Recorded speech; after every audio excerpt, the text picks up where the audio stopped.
Welcome, friend. You can close your eyes now. Let the darkness be gentle. There's nothing you need to do here, nothing to accomplish, no one to be. For the next hour, you have permission to simply rest. If the night feels too quiet, you're in the right place. If the silence feels heavy, I understand. If being alone right now aches in your chest, I'm here with you.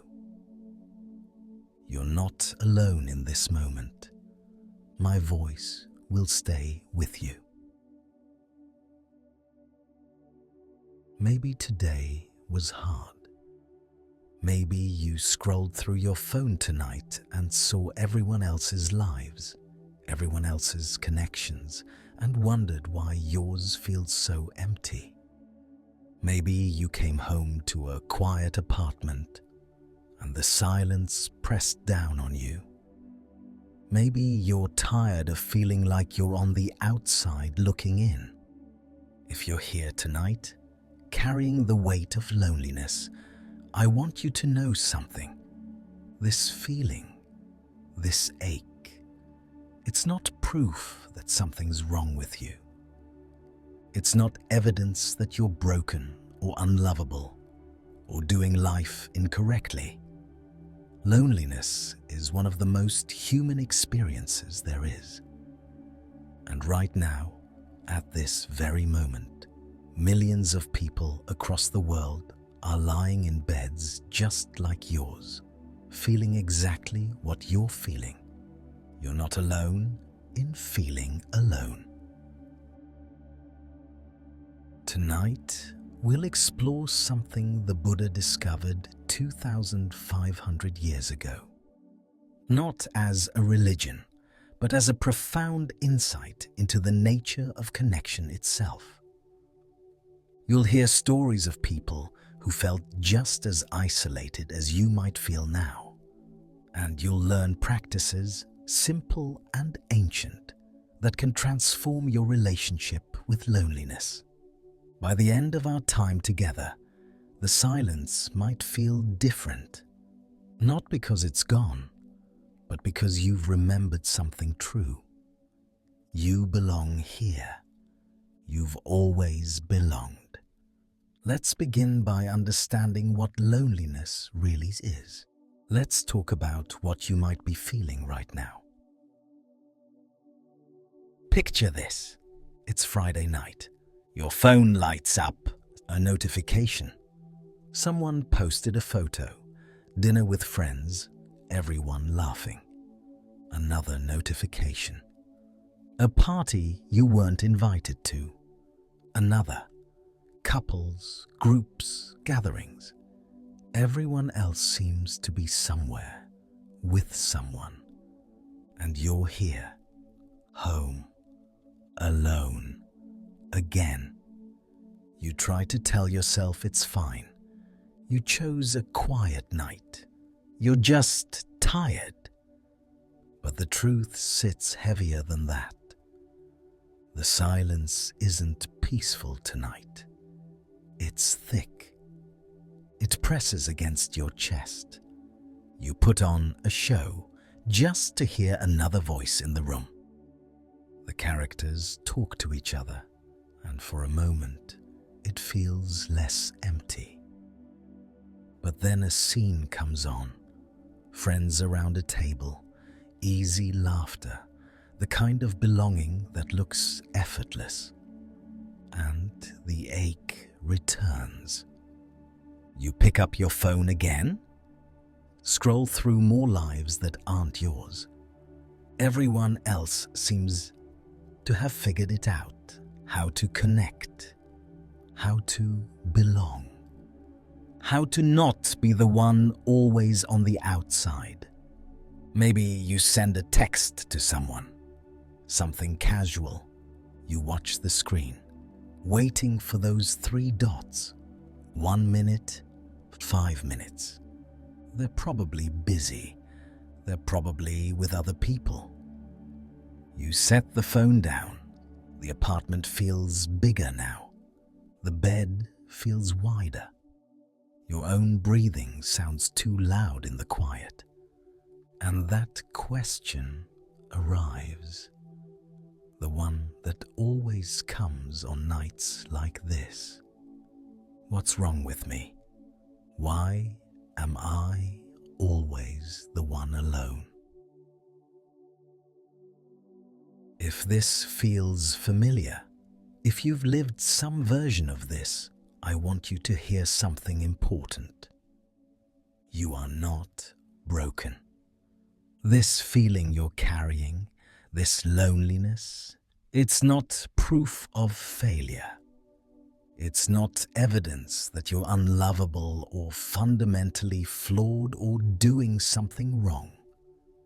Loneliness is not a personal defect. It's a deeply human experience. And right now, in this exact moment, millions of people are lying awake just like you, feeling the same ache, asking the same questions. The Surgeon General of the United States released a report calling loneliness an epidemic, not an individual problem, an epidemic. More people report feeling isolated now than at any point in recorded history. You are not the exception. You are part of a vast, invisible community of people who feel unseen.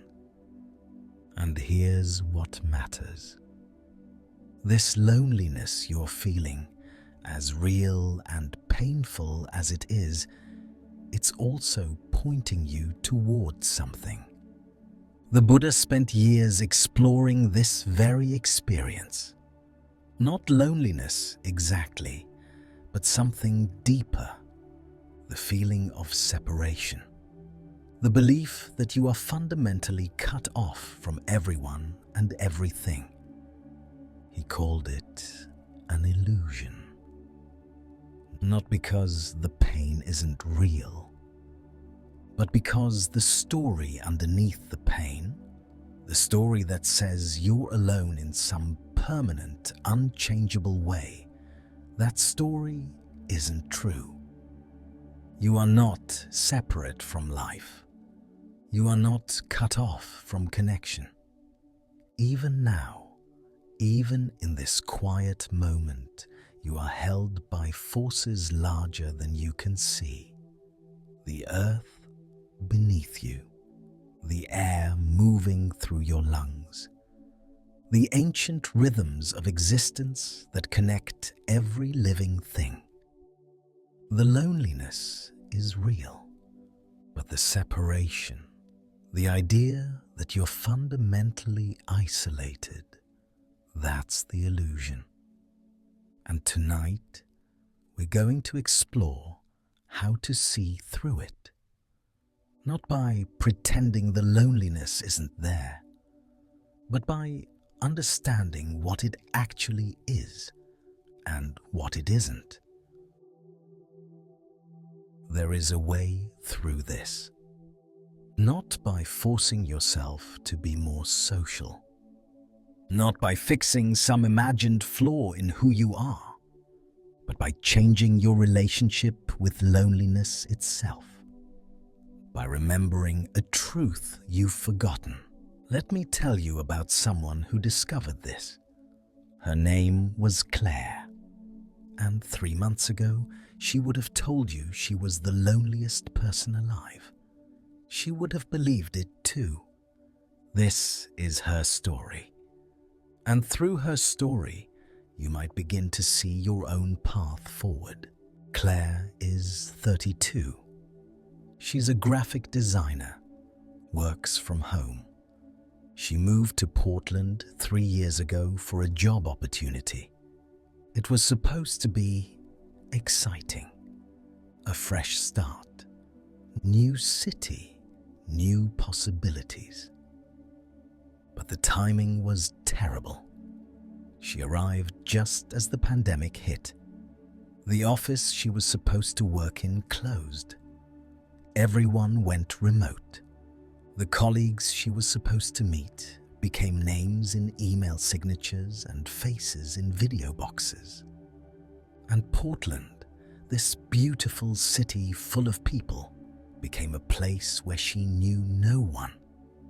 At first, she told herself it was temporary. Once things opened back up, she'd make friends.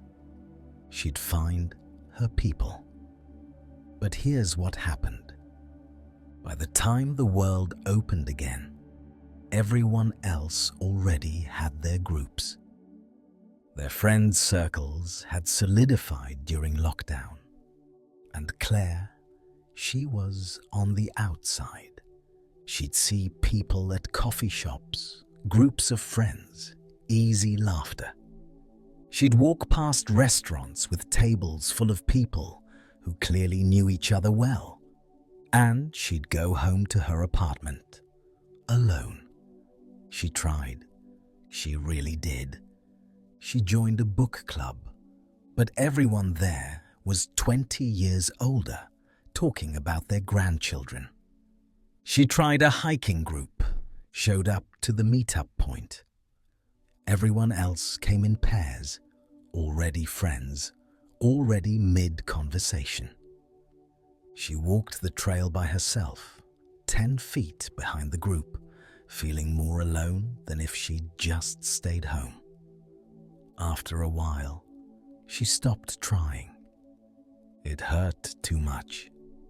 The rejection, even when it wasn't intentional, it accumulated. She started declining the few invitations that did come. A co-worker's birthday drinks, a neighbor's game night. She'd say yes at first, then cancel last minute. Too anxious, too certain she'd be awkward, too afraid of that feeling, being in a room full of people and still feeling invisible. And then, of course, the invitations stopped coming. People assumed she wasn't interested. And Claire, she took that as confirmation. See, I don't belong. They didn't really want me anyway. The worst time was nighttime. During the day, she could distract herself with work. But when the sun went down and she closed her laptop, the silence became unbearable. She'd scroll through social media, everyone else's Friday nights, date nights or girls' nights, gatherings she wasn't part of. She'd put on TV shows just to hear voices. Sometimes she'd call her mom just to talk to someone. But her mom would ask, "How's it going? Are you meeting people?" And Claire would lie. "Yeah, it's good. I'm busy." Because admitting the truth felt like admitting failure. She was 32 years old, educated, employed, attractive enough, and she couldn't figure out something that seemed to come naturally to everyone else: connection. Then one night, she was scrolling through YouTube, looking for something, anything, to fill the quiet. And she found a video about Buddhist meditation. She almost skipped it. But the title said something about loneliness. So she listened. And the teacher said something that stopped her. The teacher said, "Loneliness isn't solved by having more people around you. It's transformed by changing your relationship with being alone. Connection," the teacher said, "starts from within." Claire didn't fully understand it, but something about it landed. She started listening to more teachings, and she learned about a practice called metta, lovingkindness. It sounded silly to her at first. Sitting alone in her apartment, saying phrases like, "May I be happy, may I be safe." But she tried it anyway, because what did she have to lose? At first, nothing changed. She'd sit there, repeating the words, feeling stupid. May I be happy. She didn't feel happy. May I feel connected. She felt the opposite of connected.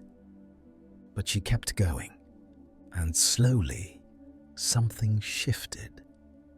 Not the loneliness itself, that was still there, but her relationship to it. She started noticing, I'm having the thought that I'm alone, instead of I am alone. Small difference, huge impact. She realized she'd been treating her loneliness as a fixed identity. I am a lonely person. This is who I am. This is permanent.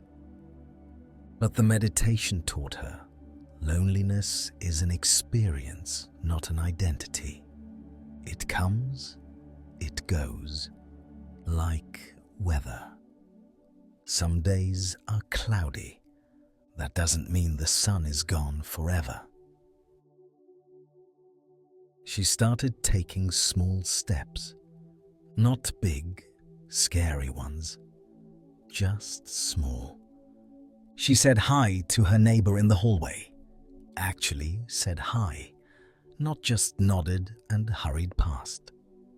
The neighbor said hi back, asked how she was doing. They talked for 2 minutes.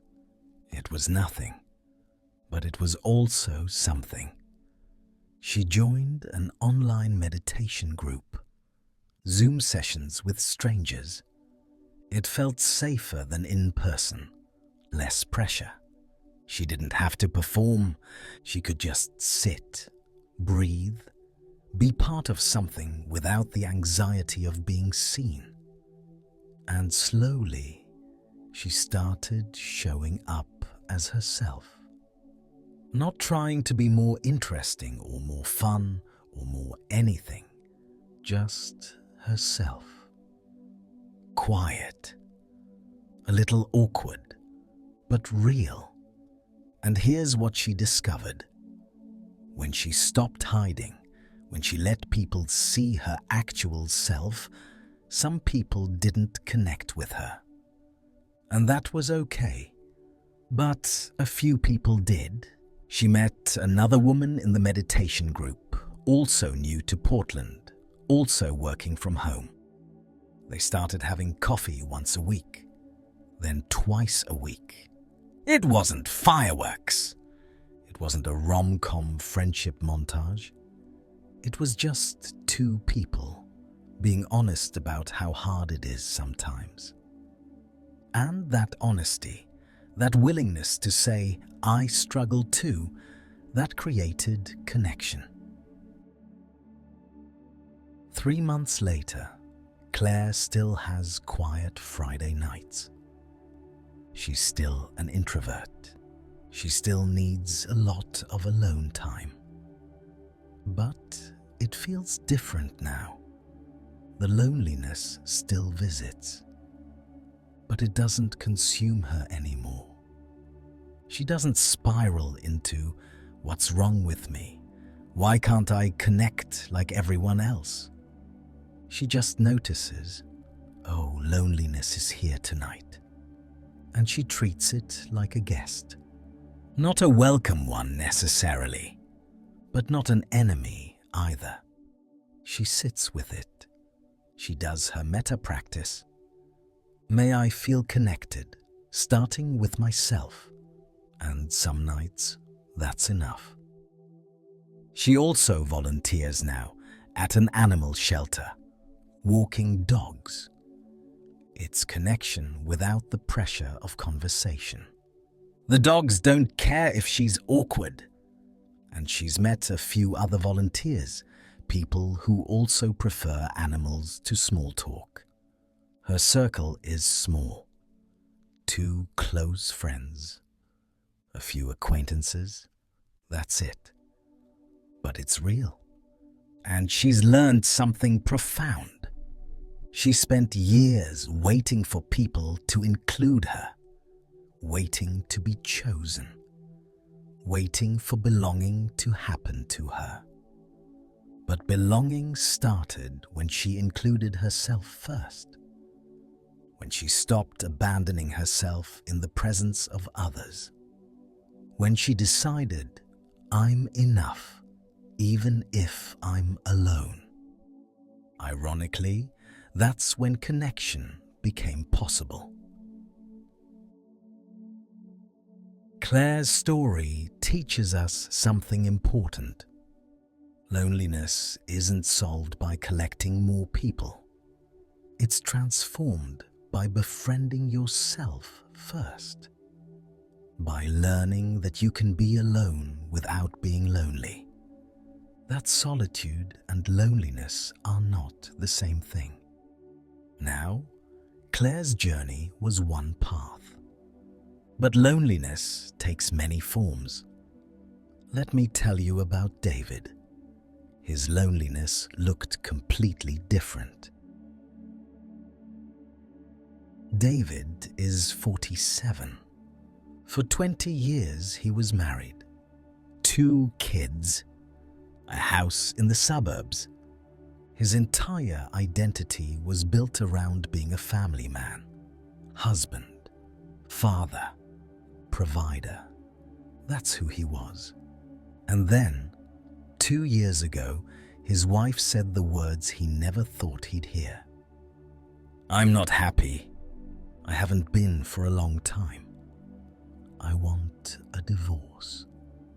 He didn't see it coming. Or maybe he did, and he just didn't want to see it. Either way, his world collapsed. The divorce was civil. No screaming, no drama. Just the quiet dismantling of a life. She kept the house. He moved into a 1-bedroom apartment. The kids, 12 and 14, stayed with her during the week, with him every other weekend. And David, for the first time in 2 decades, was alone. At first, he filled every moment.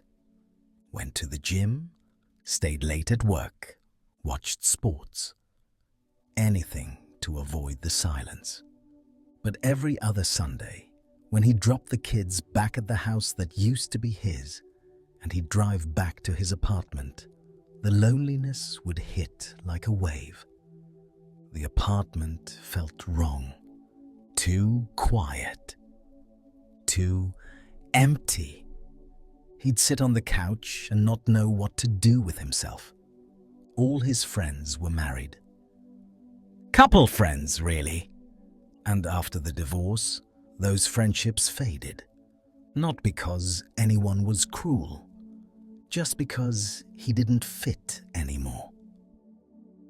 He was the odd one out at dinner parties, the third wheel. He stopped getting invited, and he was too proud to reach out and say, I'm struggling, I'm lonely, I don't know how to do this. Men don't say those things. At least, that's what he believed. He tried dating, downloaded the apps, swiped through profiles, went on a few dates.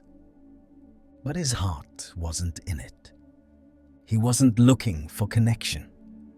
He was looking for a way to not feel the emptiness. And the women could tell.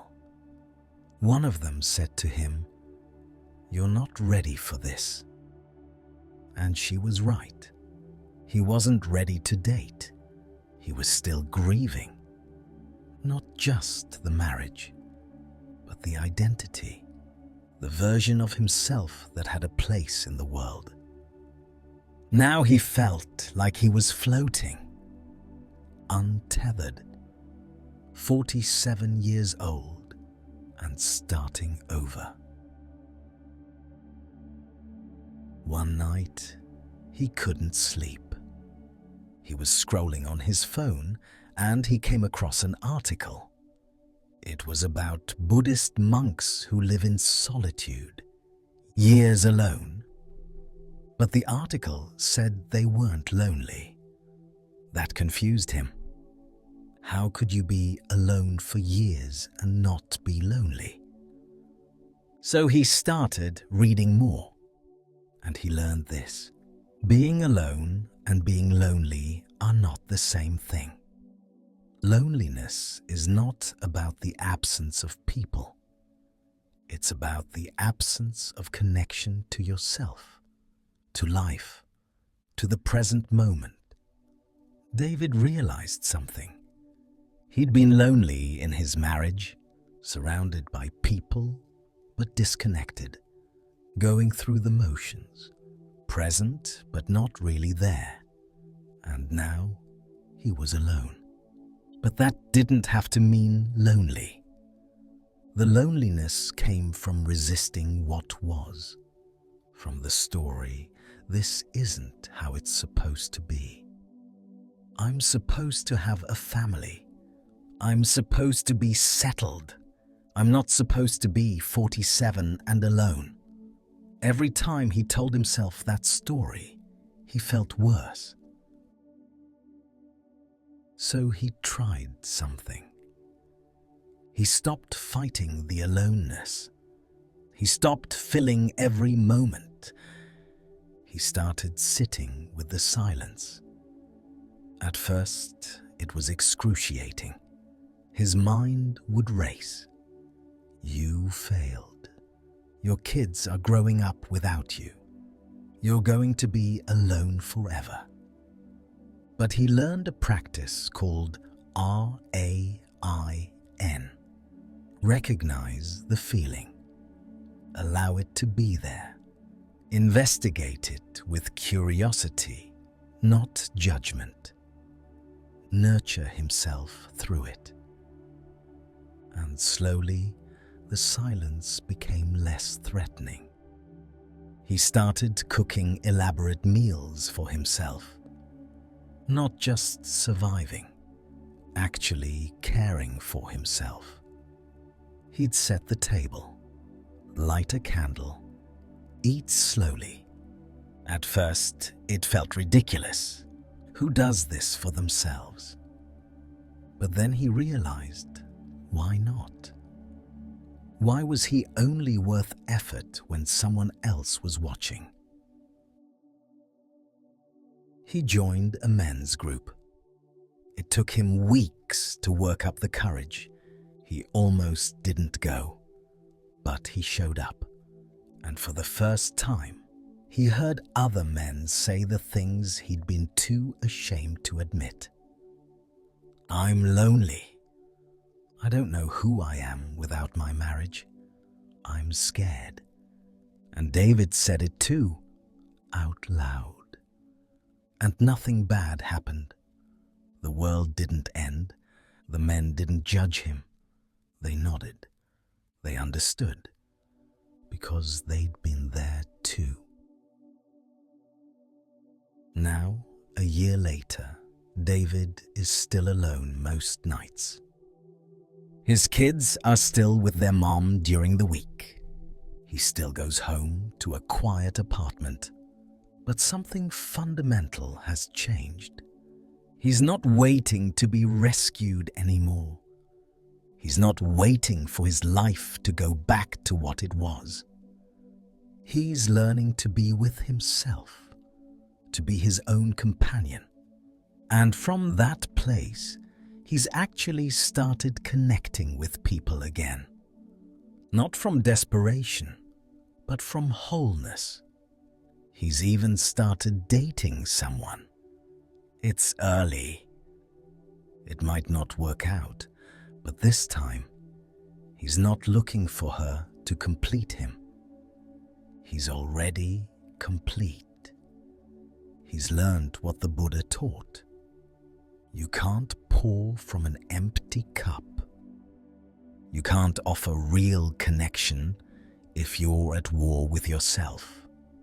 Being alone taught him how to be whole. And now, whether he's with someone or not, he's okay. David's story shows us this. Loneliness often comes from resisting what is, from believing this shouldn't be happening. But when you stop fighting reality, when you befriend your own company, the loneliness loses its power. You're no longer abandoned by yourself. And that changes everything. Now there's one more story I want to share with you. Because loneliness isn't always about being physically alone. Sometimes you can be surrounded by people and still feel utterly isolated. Let me tell you about Amara. Amara is 29. She works as a nurse in a busy hospital. Every day, she's surrounded by people, patients, doctors, other nurses, families, noise, chaos, constant interaction. And yet, she feels profoundly alone.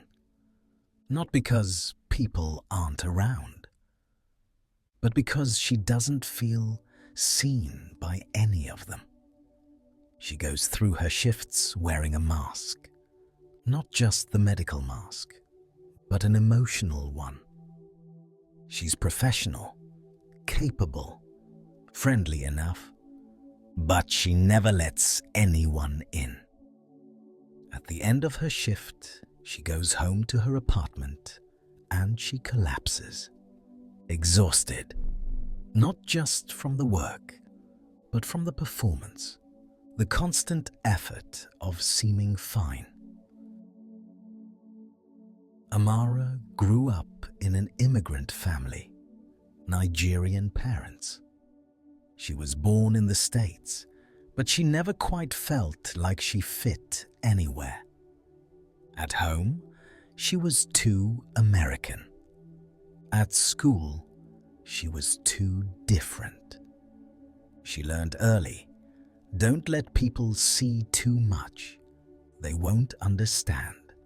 So she became very good at blending in, at being whatever people needed her to be. Friendly, but not too close. Present, but not really there. And now, at 29, she's surrounded by people every day. But she feels completely disconnected because no one knows her. The real her, the one who feels scared sometimes, who doubts herself, who carries the weight of her parents' expectations and her own ambitions and the constant feeling of not quite belonging anywhere. No one sees that person because she doesn't let them. She tried friendships, but they always felt surface level, small talk, complaining about work, making plans they'd cancel. She'd see other people's friendships, the easy intimacy, the inside jokes, and she'd wonder what she was missing. Why couldn't she connect like that? She blamed herself. Maybe I'm too serious, too intense, too much. So she'd make herself smaller, laugh at jokes she didn't find funny, pretend to care about things that didn't matter to her. And the loneliness grew, because even when she was with people, she was hiding. And you can't feel connected when you're hiding. One day at work, another nurse asked her, "Are you okay?" And Amara did what she always did. She said, "Yeah, I'm fine." just tired. But the other nurse didn't let it go. She said, "I don't think you're fine." And something in Amara cracked. She started crying right there in the break room. And instead of running away or making excuses, she said the truth. "I'm so lonely. I'm around people all the time and I feel completely alone." The other nurse sat down next to her and she said, "Me too." 2 words. Me too. And in that moment, Amara felt less alone than she had in years. She started reading about loneliness, and she found a Buddhist teaching. It said, loneliness is the illusion of separation. We believe we're cut off from everyone. But that belief is what creates the cut. Amara realized something. She'd been disconnected because she'd been hiding. She'd built walls to protect herself, but those same walls were keeping connection out. She started practicing something simple, letting people see her just a little. She told a coworker, "I had a rough day," instead of "I'm fine." She admitted to a friend, "I don't really like going to clubs," instead of pretending she did. Small truths, nothing dramatic. But each one was an act of vulnerability. And here's what she found. Some people didn't know what to do with her honesty. They pulled back. And that hurt. But a few people leaned in. They said, "Thank you for saying that." They shared their own truths. And suddenly, she had real conversations, real connection. She also started doing lovingkindness meditation. Metta, for herself first. May I be seen. May I be accepted as I am. Then, for others. May all beings who feel unseen find connection. She'd sit with that, and she'd realize she wasn't the only one hiding. Everyone was. Everyone was afraid of being too much or not enough. Everyone was performing.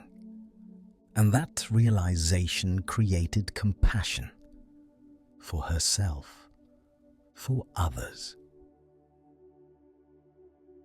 Now, Amara still works long shifts. She still goes home tired. But she has 2 friends who really know her, who've seen her scared and struggling and still chose to stay. She's joined an online community for children of immigrants. People who get it, who understand the particular loneliness of living between 2 worlds. Her circle is small, but it's real. And she's learned this. True connection requires risk. The risk of being seen. The risk that people might not like what they see. But hiding is lonelier than rejection. Because when you hide, even acceptance doesn't reach you. You're alone no matter what. But when you let yourself be seen, really seen, connection becomes possible.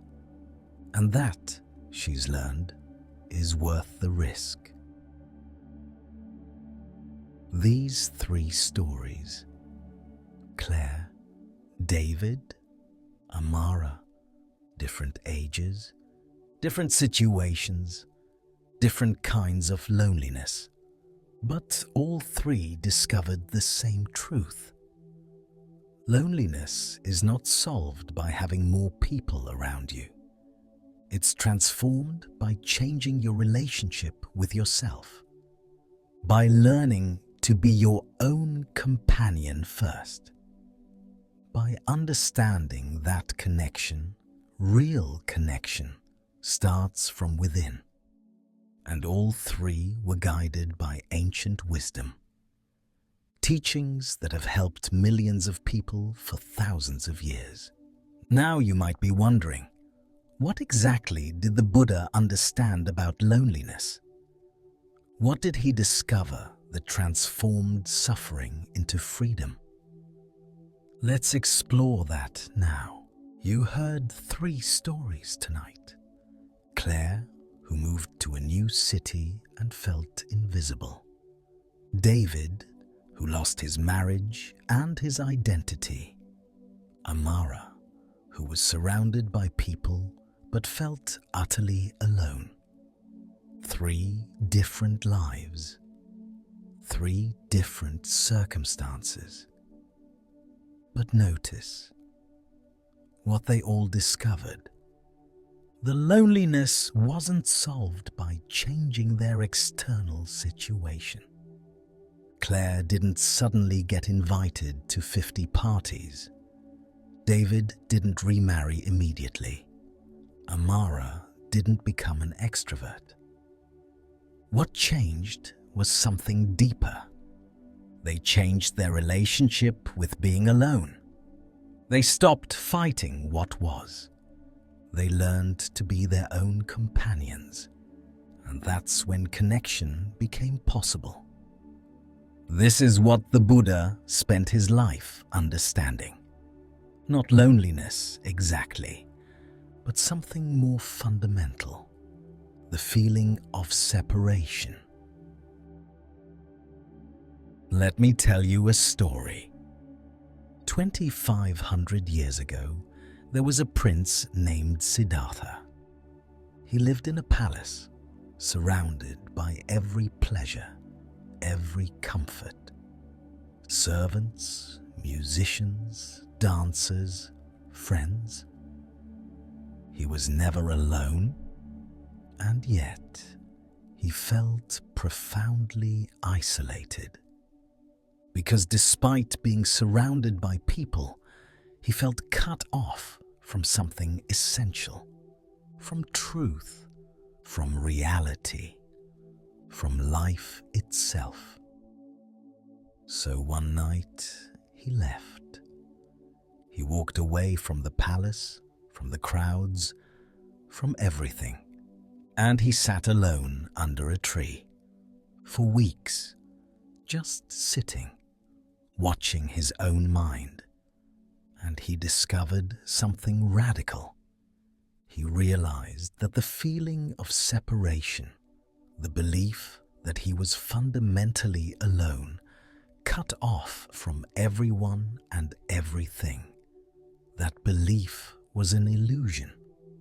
Not because the feeling wasn't real, but because the story underneath the feeling wasn't true. He looked at the world around him. He looked at a flower, and he saw, truly saw, that the flower wasn't separate from anything. It existed because of the rain that nourished it, the soil that held it, the sun that fed it, the insects that pollinated it, the air that surrounded it. The flower wasn't an isolated thing. It was a process, a relationship, a meeting point of infinite connections. And then he looked at himself, and he saw the same thing. He wasn't a separate self, isolated and alone. He was a process, a relationship. Every breath he took was air that had been in trees, in oceans, in other lungs. Every atom in his body had been formed in ancient stars. Every thought he had was shaped by every human who had ever lived. He was not separate. he never had been. None of us are. The Buddha called this pratitya samutpada. In English, we say interconnectedness or dependent arising. It means this: nothing exists in isolation. Everything is connected to everything else. You are not a separate island. You are part of an infinite web of relationship. The air you're breathing right now, it's been around the world. It's been in the lungs of someone in Tokyo, someone in Paris, someone walking past your building.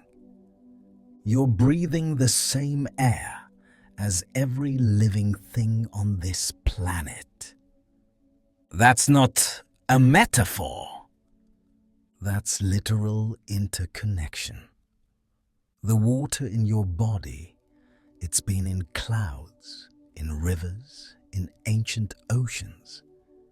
You're made of the same substance as rain. The atoms in your hand, they were forged in the core of dying stars billions of years ago. You're made of stardust, literally. In Western culture, we're taught a story. We're taught that you are an individual, self-sufficient, independent, that your value comes from standing on your own. And there's truth in that. You are unique. You have agency. You're responsible for your choices. But Buddhism adds something crucial. It says, yes, you're unique, but you're not separate. You're a verb, not a noun. You're not a fixed thing. You're a process of becoming, in constant relationship with everything around you. You're being created right now by the air you breathe, the food you eat, the thoughts you think, the people you encounter. You're not separate from life. You are life, expressing itself in this particular form, in this particular moment. So what does this mean for loneliness? It means this. Loneliness is the illusion of separation. It's forgetting this fundamental truth. It's believing the story, I am alone, I am cut off, I am isolated. But that story, as real as it feels, is not accurate. Even when no one is near, you're still part of the breathing earth. You're still held by gravity, the same force that holds stars in space. You're still participating in the vast, interconnected web of existence. You're never truly alone. You're always belonging to something larger. Now, you might be thinking, that's beautiful, but it doesn't help me on Friday night when my apartment is empty and my phone is silent. And I hear you, because connection isn't just a cosmic truth. It's also a felt experience. And that's where the Buddha's second teaching comes in. The Buddha taught a practice called metta. In English, we translate it as lovingkindness. But it's more than that. It's the practice of befriending yourself, of offering yourself the same warmth you'd offer a dear friend. Here's how it works. You begin with yourself. May I be safe. May I be happy. May I be healthy. May I live with ease. Simple phrases, but profound in their effect. Because most of us, we're not kind to ourselves. We're critical. We're harsh. We abandon ourselves, and then we wonder why we feel alone. But you can't feel connected to others if you're at war with yourself. You can't offer genuine love if you don't include yourself in that circle of care. Metta starts with self-inclusion. May I be safe? Not because you've earned it, not because you're perfect, but because you exist, because you're here. That's enough. Then the practice expands. You think of someone you love, a friend, a family member, a pet. May you be safe. May you be happy. May you be healthy. May you live with ease. You feel the warmth of that wish, the genuine desire for their well-being. Then you expand it further to people you don't know well. The person who made your coffee this morning, the stranger on the street. May you be safe. And here's where it gets radical. You extend it to all beings who feel lonely tonight. Everyone, everywhere, who's lying awake feeling the same ache you're feeling. May all who feel alone find connection. May all who carry loneliness find peace. May all beings feel held, seen, loved. And when you do this, something shifts, because you realize you're not sending love out there. You're recognizing the love that's already here, connecting all of us. You're part of a vast, invisible community of people who struggle, who hurt, who long for connection. You're not alone in your loneliness. You're connected through it. Remember Claire? She spent years waiting for others to include her. But inclusion started when she included herself. When she said, "May I feel connected, starting with myself." Remember David? He felt abandoned by his wife, by his friends, by life itself. But the real abandonment was how he treated himself. Once he learned to be kind to himself, to be his own companion, he stopped feeling so desperately alone. Remember Amara? She was hiding from everyone. But Metta taught her you can't feel connected when you're hiding. Connection requires letting yourself be seen. And you can't let others see you if you haven't first seen yourself with compassion. Now, you might be thinking, this is beautiful philosophy, but is it real? Does it actually work? And this is where modern science becomes remarkable. Because everything the Buddha discovered through meditation, neuroscience is now confirming. First, loneliness is not just emotional pain. It's physical.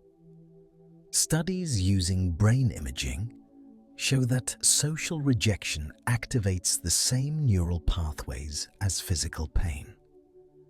The anterior cingulate cortex, the part of your brain that processes pain, it lights up whether you stub your toe or get excluded from a group.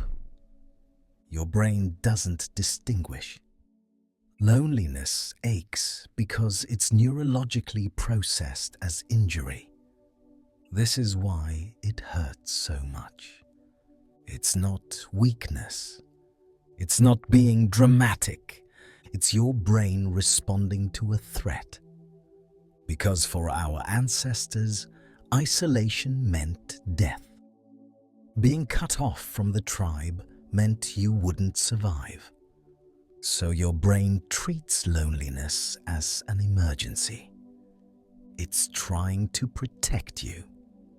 The problem is, in modern life, this alarm system fires too often, and we don't always have clear ways to respond.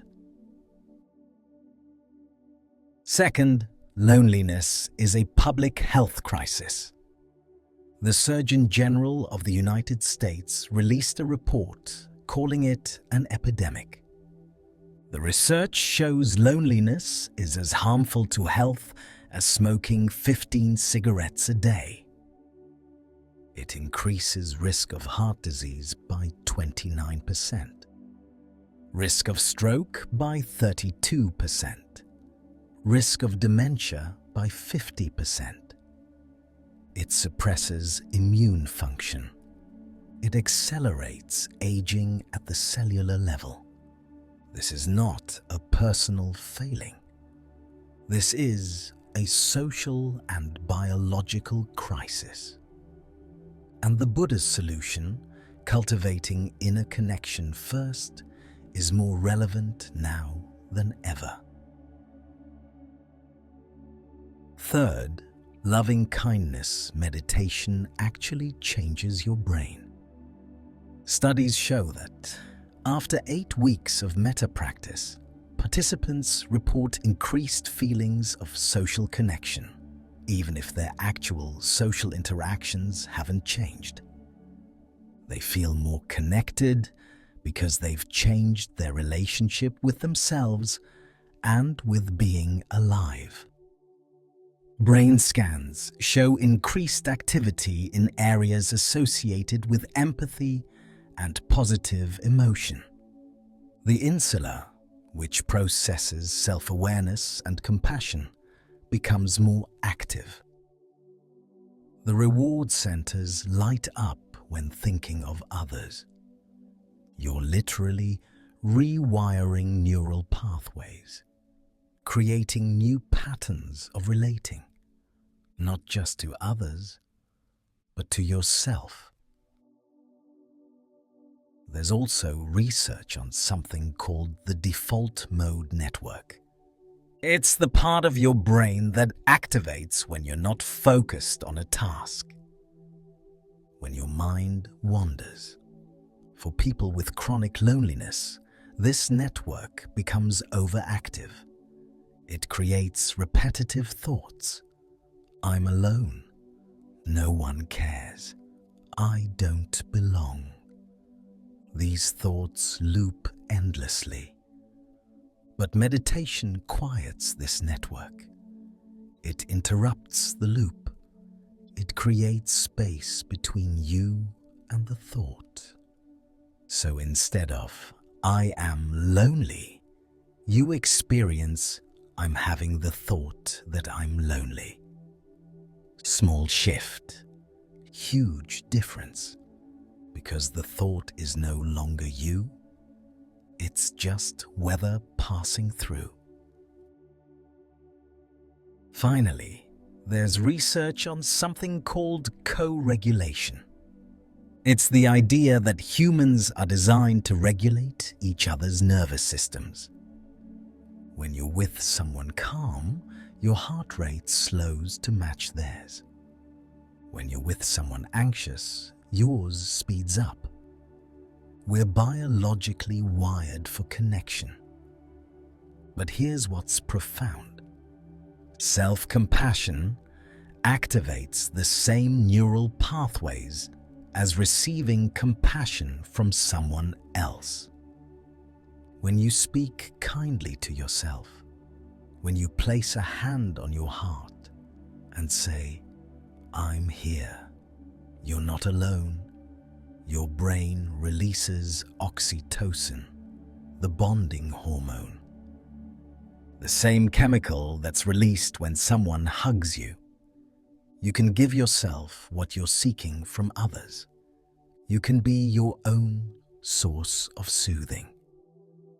This doesn't replace human connection, but it means you're not helpless. You're not waiting to be rescued. You have agency right now. So what does all of this mean for you lying here tonight? It means this: your loneliness is real. It's valid. It's not your fault. But it's also not the whole truth. The whole truth is this: you are part of an interconnected web of life. You're breathing the same air as billions of other beings. You're made of the same elements as stars. You're held by the same gravity that holds planets in orbit. And even when no one is near, you can learn to be kind to yourself, to offer yourself the companionship you're seeking. Connection begins within, not as a replacement for relationships, but as the foundation. Because you can't truly connect with others if you've abandoned yourself. The practices we're about to explore, they're not about fixing you. They're about remembering. Remembering that you belong. You've always belonged. Let's begin. You've heard the teachings. You've heard the stories. You understand, at least intellectually, that you're not separate, that connection begins within. But knowing something and experiencing it are very different things. So now we practice, not as theory, as lived experience. Before we begin, let's be clear about something. These practices are not about curing loneliness overnight. They're not about becoming a different person. They're about changing your relationship with what you're feeling. Some nights, you'll still feel alone. That's okay. That's part of being human. But what if, on those nights, you could be a kind companion to yourself? What if loneliness could visit without swallowing you whole? What if you could feel alone without believing you're abandoned? That's what these practices offer. Not perfection, just a gentler way. Progress, not perfection. That's the principle. If you try these practices and your mind wanders, that's not failure. That's the practice. Noticing you've wandered and gently returning, that's the exercise. That's the repetition that builds the skill. You don't need to do this perfectly. You just need to show up, even for 5 minutes, even when it feels awkward or silly or pointless. Show up anyway.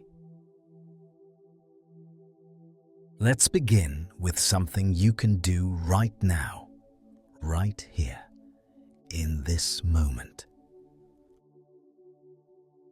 First, notice your breath. You don't need to change it. You don't need to make it deeper or slower. Just notice. Air moving in, air moving out. That air you're breathing, it's been around the world. It's been in trees in the Amazon, in waves in the Pacific, in the lungs of someone walking the streets of Mumbai right now. You're breathing the same air as billions of other beings. Feel that. You're not separate. You're participating in one vast planetary respiration. Now, feel your body on the bed, the weight of your head on the pillow, your back against the mattress, the bed holding you, And beneath the bed, the floor. Beneath the floor, the building. Beneath the building, the earth. You're being held right now by gravity, the same force that holds mountains, oceans, every living thing. You're not floating in a void. You're held by something vast and ancient and unbreakable. Feel that. Place a hand on your heart now. Feel the beating. Your heart has been beating since before you were born. Without you thinking about it, without you trying, it's caring for you, pumping blood through 60,000 miles of vessels, keeping you alive. Your body is doing this for you right now, even when you feel like no one cares. Your body cares. It's been caring for you your entire life. Feel that care. That's connection. Not out there. Right here. In your own breathing. In your own heartbeat. In the earth holding you. You just practiced interconnectedness awareness. You didn't have to believe anything. You just had to notice what's already true. You can return to this any time tonight. When the loneliness feels overwhelming, come back to your breath. Come back to the feeling of being held. It's always here. Now let's learn a practice for when loneliness is particularly intense. When you're caught in the story, I'm alone, no one cares, I'll always be this way. This practice is called metta, lovingkindness. It might feel awkward at first, especially if you're not used to being kind to yourself, but try it anyway. We'll start simple. Place both hands on your heart. Feel the warmth of your own touch. And silently, in your mind, say these words. May I be safe. Just let that land. May I be safe. Not because you've earned it, just because you exist. May I be happy, even if you don't feel happy right now. The wish itself matters. May I be healthy, in body and mind. May I live with ease. May the loneliness be a little lighter. Say it again, slowly. May I be safe. May I be happy. May I be healthy. May I live with ease. If it feels fake or forced, that's normal. Your mind might say, this is stupid, this doesn't work. Notice that thought and say the phrases anyway. May I be safe. May I be happy. May I be healthy. May I live with ease. You're planting seeds. They don't sprout immediately, but with repetition, they grow. Now we expand. Think of someone you love, someone who's easy to feel warmth toward, a friend, a family member, a pet.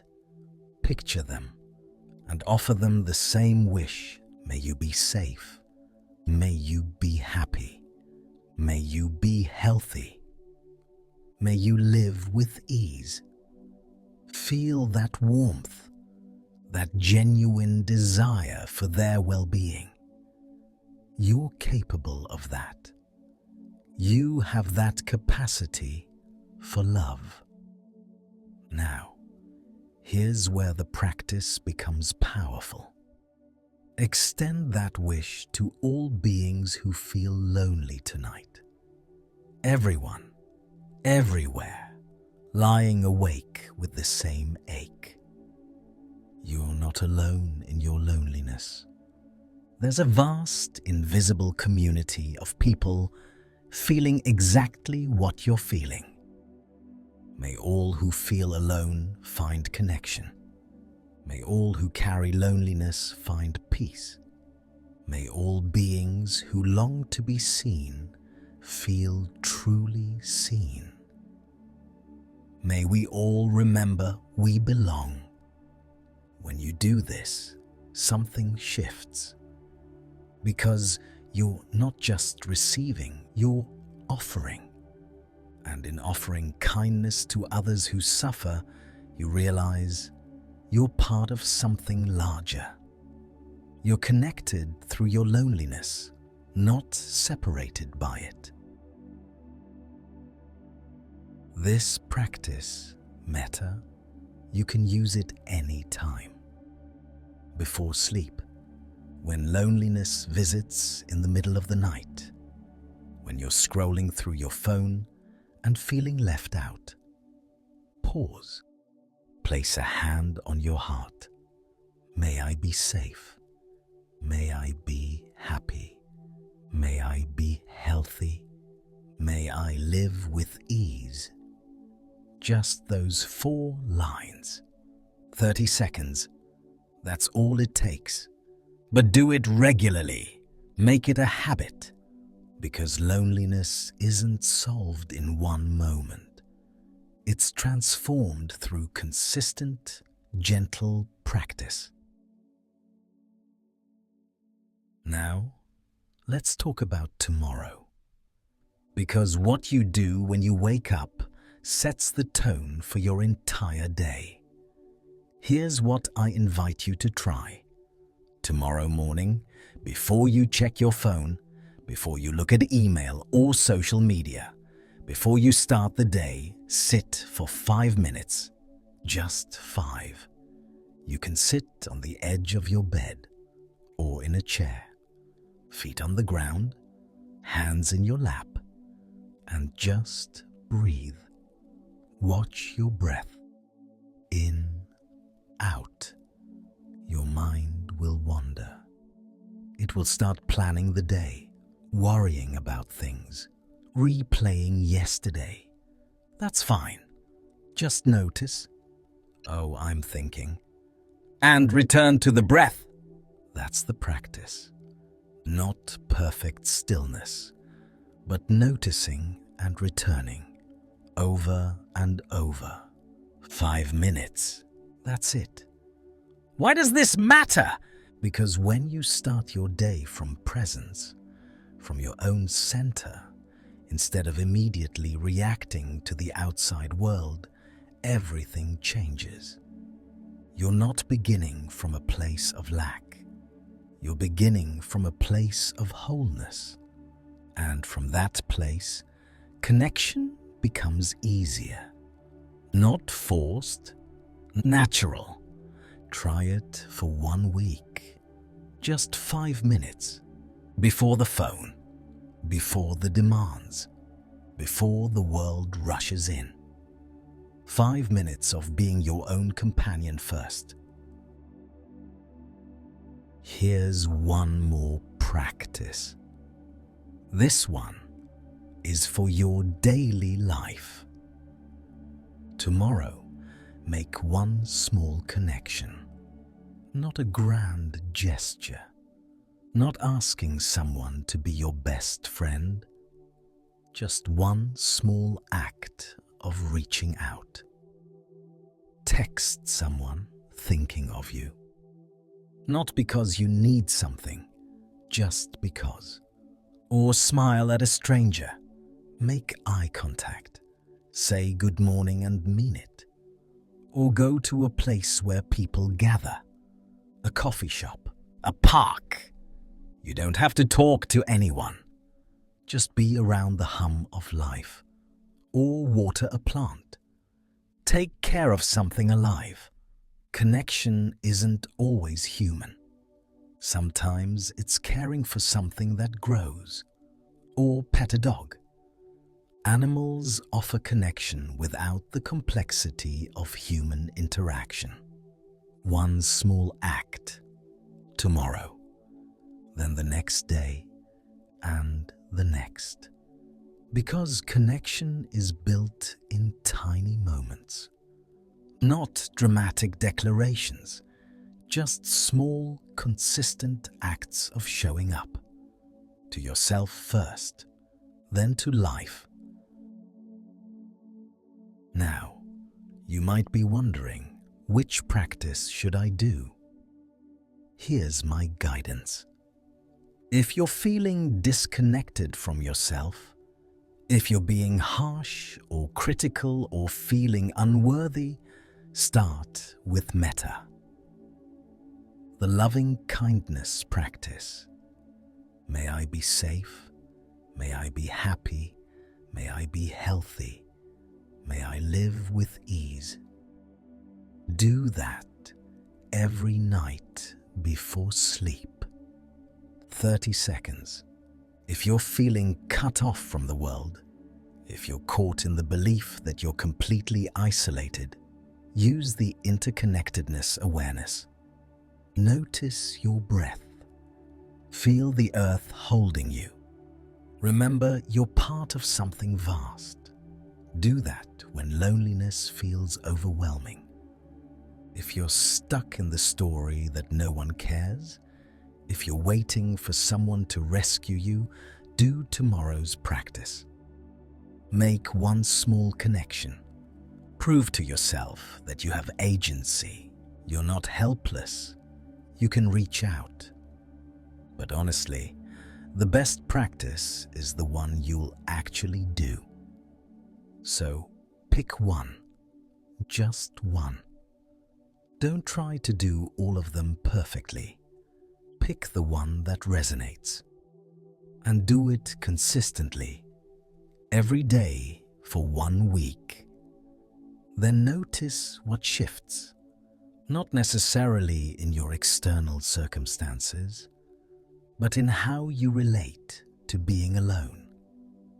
That's where the transformation happens. Remember Claire? She didn't suddenly get 100 friends. She started with 5 minutes of metta practice every morning. May I feel connected, starting with myself. That's all. And from that foundation, real connections became possible. Remember David? He didn't remarry immediately. He started sitting with the silence for 5 minutes a day, just being with himself, not filling every moment. And he learned to be his own companion. Remember Amara? She didn't transform overnight. She started with one small truth. I'm not fine today. One honest sentence. And that cracked the wall she'd built. Small practices, consistent effort.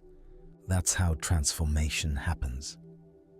Not in dramatic moments, but in 5-minute increments, day after day. So tonight, as you drift towards sleep, you have tools, you have practices, you have agency. You're not waiting to be rescued. You're learning to rescue yourself. Not by becoming someone different, but by befriending who you already are. The loneliness might still visit, but you'll know how to sit with it. You'll know you're not alone in feeling alone. You'll know that connection is always available, starting with your own breath, your own heartbeat, your own presence. Let's bring it all together now. Tonight you heard 3 stories: Claire, who discovered that connection starts from within, who learned to include herself first before waiting for others to include her. David, who lost his identity in a divorce and found something deeper, who learned that being alone and being lonely are not the same thing, that he could be his own companion.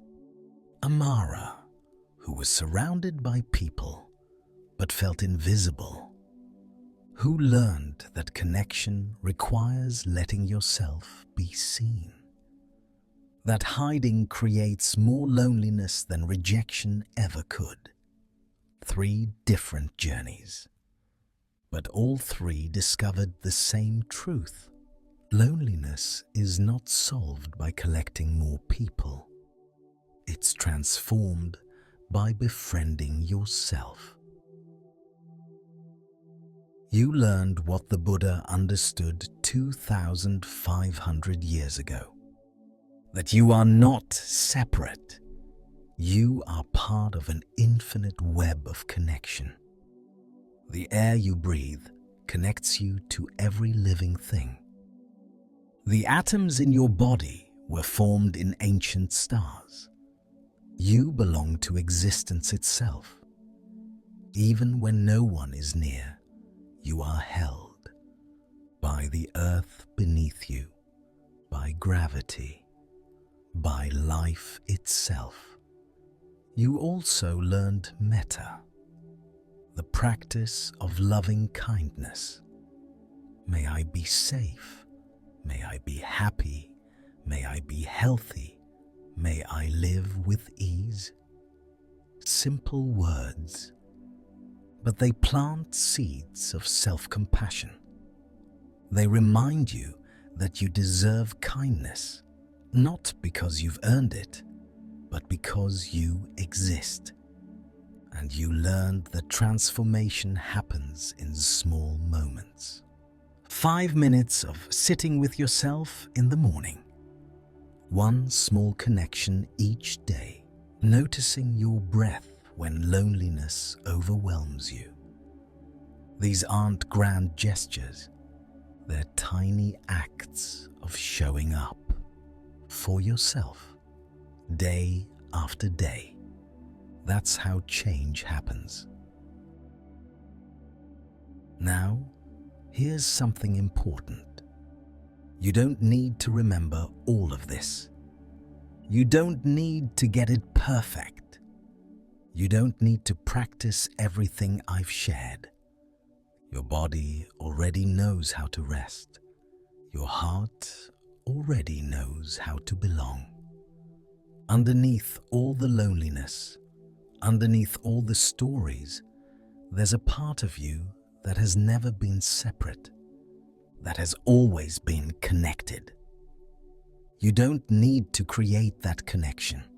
You just need to remember it's there. So let it all go now. The teachings, the stories, the practices, even these words, let them drift away, like clouds passing through the sky. You don't need to hold on to anything. Feel your body now. Really feel it. Notice how heavy it's becoming. Your head sinking deeper into the pillow. Your shoulders releasing downward. The weight of your arms. Your hands resting. Your legs growing heavier. Your feet completely still. Each breath a little slower than the last. In and out. Your body knows what to do. It's been preparing for sleep your entire life. You don't need to try. You don't need to force anything. You just need to allow. Allow your body to soften. Allow your mind to quiet. Allow the loneliness to be there, if it's there. It doesn't need to go away for you to rest. You can be alone and still be held. You can feel lonely and still belong. Because belonging isn't about who's in the room with you. It's about your relationship with being alive. And right now, in this moment, you are alive. You are breathing. You are here. That's enough. The earth is holding you. The same earth that holds mountains and oceans and forests. You're not separate from that. You're part of it, sinking into it, returning to it. The darkness around you isn't empty. It's full of quiet, full of stillness, full of the same darkness that holds the stars. You're not alone in the dark. You're part of the dark, part of the night, part of the vast, breathing cosmos. Feel that, not as an idea, as a physical sensation. You are held. You have always been held. Your breath is slowing. Your thoughts are drifting. There's nowhere you need to be. Nothing you need to figure out. No problem to solve tonight. Just this breath, this moment, this gentle sinking into rest. You're safe here. Let's rest together now.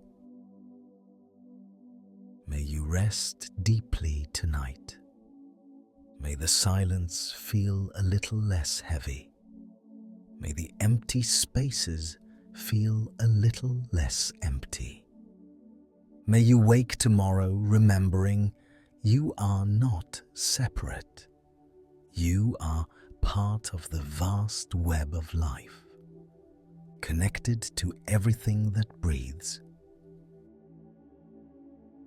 May you be gentle with yourself on the lonely nights. May you remember, loneliness is a visitor, not who you are. It comes, it goes. Like weather, may you learn to be your own kind companion. To speak to yourself the way you'd speak to someone you love. May you know, deep in your bones, that you belong. Not because someone chose you, but because you exist. Because you are here. That is enough. That has always been enough. May all beings who feel alone tonight find connection. May all hearts that ache with loneliness find peace. May we all remember we are held by the earth, by life itself, by something larger than we can name. May you be safe. May you be happy. May you be healthy. May you live with ease. There's nothing left to do now. No one to find. No problem to solve.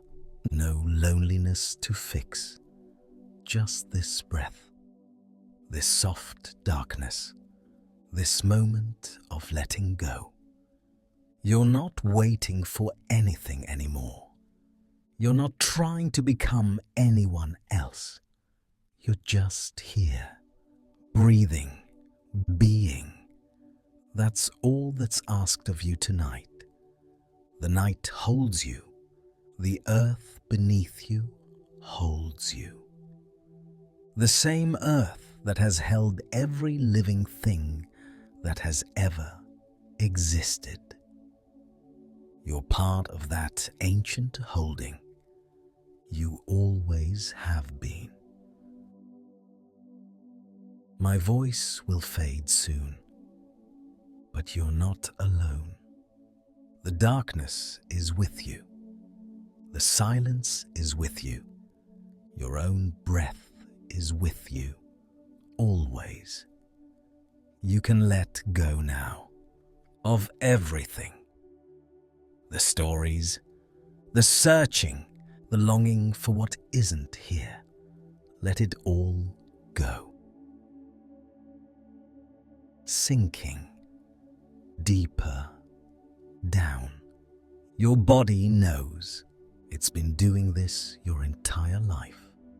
Falling into sleep, falling into rest. You don't need to help, just allow. Safe, held, connected, even now, especially now. Rest. Belong. Sleep now, friend. Sleep.